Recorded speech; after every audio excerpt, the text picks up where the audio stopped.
அவர் கேட்டிருக்கிறாங்க, பள்ளிவாசல் நிர்வாகிகளுக்கு இருக்க வேண்டிய தகுதிகள் என்ன அப்படின்னு சொல்லி.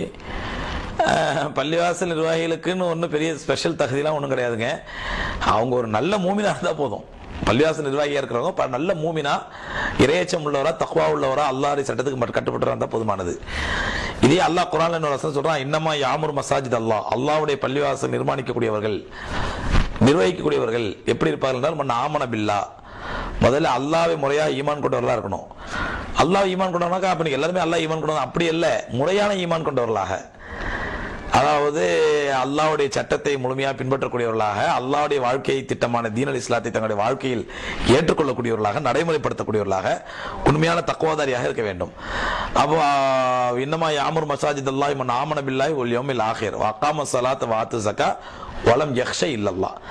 அதாவது அல்லாஹ்வையும் மறுமை நாளில் ஈமான் கொண்டவர்களாக இருக்க வேண்டும், தொழுகை நிலைநாட்டி ஜகாத்தையும் முறையாக கொடுக்கக்கூடியவர்களாக இருக்க வேண்டும், அல்லாஹ்வை தவிர யாருக்கும் அஞ்சக்கூடாது. இந்த நிபந்தனை, இந்த தகுதி உள்ளவர் தான் அல்லாஹ்வுடைய பள்ளிவாசலை நிர்மாணிக்க வேண்டும், அல்லாஹ் குர்ஆன்ல சொல்றான்.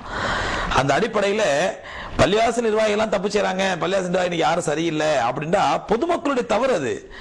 உங்களுடைய ஊர்ல, உங்களுடைய முஹல்லாவில ஒரு பள்ளிவாசல் நிர்வாகி சரியில்லை அப்படின்னு சொன்னா அந்த நிர்வாகிகளை மாற்ற வேண்டிய பொதுமக்களுடைய கடமை அது. இவர் சமீபத்தில் நடந்த ஒரு சம்பவம் நீங்க கேள்விப்பட்டீங்க, என்னுடைய ஜும்மா பயான்லையும் பார்த்திருப்பீங்க. போடியில தேனி மாவட்டம் போடி நாயக்கனூர்ல ஒரு பள்ளிவாசல் இமாம் வட்டி ஹராம்னு பேசுறாரு, வட்டியை பத்தி கண்டிச்சு பேசுறாரு. அந்த பள்ளிவாசல் தலைவர் முதல் கொண்டு, தலைவருடைய குடும்பத்தினர், அண்ணன் தம்பி, அம்மா முதல் கொண்டு எல்லாருமே வட்டி வியாபாரம் பண்றவங்க.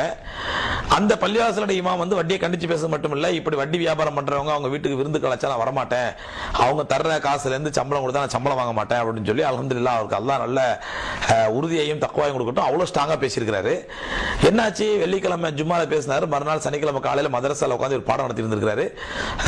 அந்த பள்ளி முத்தவள்ளி, அவனுடைய மகன், இன்னும் 4-5 ரவுடிகள், எல்லாமே முஸ்லீம் ரவுடிகள் அந்த இமாமை போட்டு அடிச்சு, மல்லாக்க போட்டு அடி வைத்திர மிதிச்சு, கிட்டத்தட்ட 15 நாட்கள் ஆஸ்பத்திரியில் அட்மிட் ஆகி, இன்பேஷண்டா இருந்து அட்மிட் ஆகி இப்ப விடுதலையே வந்திருக்கிறாரு. இப்ப அவர் கொஞ்சம் நிவாரணமே வந்திருக்காரு, இப்போ ரெஸ்ட்ல தான் இருக்காரு இன்னைக்கு வரைக்கும், இன்னைக்கு டேட் வரைக்கும்.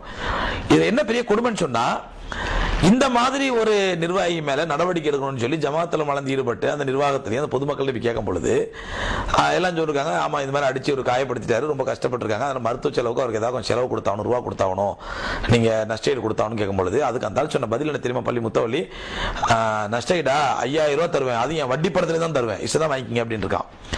அது மட்டுமல்ல, சரி அவர் இந்த மாதிரி ஒரு ரவுடி இந்த மாதிரி ஒரு வட்டி வியாபாரத்தை பகிரங்கமா நடத்தக்கூடிய மட்டுமல்ல, அதை ஆதரிச்சு பேச, அதை எதிர்த்து பேசக்கூடிய இமாமை தாக்கக்கூடியவன் ஒரு முத்தவள்ளியா இருக்கக்கூடாது அப்படின்னு சொல்லி பொதுமக்கள்லாம் சேர்ந்து பேசும்பொழுது கடைசியில் பொதுமக்கள் என்ன முடிவு பண்ணிருக்காங்க, இமாம் இன்னைக்கு இருப்பார் நாளைக்கு போயிடுவாரு, ஆனா நம்ம முத்தவள்ளி அதுக்காண்டி பகிச்சிக்க முடியுமா, அதனால இவர் தான் முத்தவள்ளியா இருக்கணும். அப்ப எவ்வளவு பெரிய வேதனைங்க இது. அடிப்பட்ட அல்லாஹ்வுடைய சத்திய மார்க்கத்தை, அல்லாஹ்வுடைய தீனல் இஸ்லாத்தை சொன்ன இமாமுக்கு நிலைமை என்ன தெரியுமா, அவர் 2 மாசம் ஆஸ்பத்திரியில் கடந்து இப்ப வேற ஏதாவது பள்ளிவாசல் கிடைக்காதான் தேடிட்டு இருக்காரு அவருடைய இமாமத்து பணிக்காக. எதற்காக சொல்கின்ற சகோதரர்களே, இந்த மாதிரி அயோக்கியர்களை பள்ளி நிர்வாகிகளாக வைத்துக் கொண்டு அதாவது அந்த மாதிரி தப்பு செய்யும் பொழுது அந்த அயோக்கியனை பதவி இறக்கம் செய்வதற்கு ஜமாத்தினர் தயார் இல்லை. அவன் முத்தவெல்லாம் தப்பு செய்யறான், முத்தெல்லாம் தப்பு செய்யறான், முத்தெல்லாம் தப்பு செய்ய யார் காரணம்? அல்லாஹ்வா காரணம்? மலக்குமார்லா காரணம்? அல்லாஹ்வுடைய தீனல் இஸ்லாமா காரணம்? பொதுமக்களாக நீங்கள் தான் காரணம். எந்த பள்ளிவாசலுடைய முத்தவள்ளி சரியில்லைன்னு சொல்லி நீங்கள் தான் காரணம். நீங்க அந்த முஹல்லாலே இருந்து சண்டை போட்டு கிண்ட போட்டு மக்களை போராட்டம் பண்ணி திரட்டி அந்த மாதிரி அயோக்கியர்களை பள்ளி நிர்வாகத்தில் அகற்றத்துக்கு ஏற்பாடு பண்ணணும். இன்னும் சில பேர் அந்த பள்ளி முத்தவள்ளி பிதாத் செய்றான், அவன் அப்படி பண்றான் இப்படி பண்றான், ஆகவே நாங்க தனி பள்ளி கட்டிட்டு போறோம், இது இஸ்லாமிய முறையா? இஸ்லாமிய முறையா? உங்களை யார் தனி பள்ளிவாசல் கட்ட சொல்கிறார்களோ அல்லது அவர்களுக்கு வேணாலும் பிரயோஜனமா இருக்கலாம், அவங்களுக்கு ஒரு மர்க்கஸ் கிடைக்கும், அவங்களுக்கு தங்குறதுக்கு ஒரு இடம் கிடைக்கும், அவங்க பயான் பண்றதுக்கு ஒரு இடம் கிடைக்கும், அவங்களுடைய அடிவரிடக்கூடிய ஒரு கூட்டம் உருவாகலாம், இதை காட்டி வெளிநாடுகளில் வசூல் செய்வதற்கு, ஒரு பணம் வசூல் செய்வதற்கு ஒரு வாய்ப்பு கிடைக்கலாம், அவ்வளவுதான். அல்லாஹ்வுடைய தீனுக்கும் அல்லாஹ்வுடைய சமுதாயத்துக்கு என்ன பிரயோஜனம் இதனால? அதனால எந்த காரணத்துக்கு தனி பள்ளி கட்டுவதோ தனி அமைப்புகள் கட்டுறதோ இஸ்லாத்துல முறையே கிடையாது. அந்த முஹல்லாலே இருங்க, அந்த ஜமாத்தோடவே இருங்க, அவங்களோட தொழுங்க. அந்த இமாம் தப்பு செய்யட்டும், அந்த முத்தவள்ளி தப்பு செய்யட்டும், அங்கேயே இருங்க, இருந்து அந்த தவறுகளை திருத்த பாருங்க, நல்லவர்களை முத்தவள்ளியா தேர்ந்தெடுப்பதற்கு பாடுபடுங்க, முயற்சி பண்ணுங்க. இதுதான் சரியான முறையா இருக்குமே தவிர முத்தவள்ளிலாம் தப்பு செய்யறாங்க திருத்தத்துக்கு என்ன வழி? அது பொதுமக்களாக உங்களுடைய வழிதான், நீதான் காரணத்துக்கு. நீங்கள் நினைத்தால் அந்த முத்தவள்ளிகளை மாற்ற முடியும் இன்ஷா அல்லாஹ்.